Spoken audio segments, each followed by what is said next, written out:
তো এতিয়া গা পা ধুই মেলি পানি ওলাইছোঁ মানে এতিয়ালৈকে ওলোৱা নাই, গাড়ীখন উলিয়ামগৈ গৈ পিনি।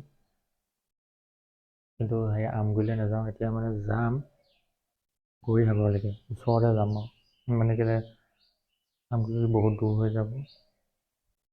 আৰু আমগুৰি বজাৰকেইটাৰ পৰা আমগুৰিত কৰিলেই মায়ে, টাইমটো হৈ গৈছে এতিয়া প্ৰায়। তো কাম কৰোঁতে অকণমানতো সময় লাগিলে, বাকী এতিয়া গাড়ীখন উলিয়াই লওঁগৈ, এনেকৈ অকণমান পানী দুনি মাৰি লওঁ আৰু চোলা পেণ্টটো পিন্ধি ল'ম, পেণ্টটোতো পিন্ধিলোৱেই। বাকী হেৰি গধূলি সময়তে যাব পাৰিম চাগে, গধূলি হ'বই চাগে আহি পোৱাৰ আগতে মানে। তো ভিডিঅ'টো চাই থাকিব, ভাল লাগিলে কি কৰিব লাগে জানেই আপুনি আৰু, কিনো ক'ম, ইমানটো কোৱা নহয়, ভাল লাগিলে কৰিব। সন্ধিয়ালৈ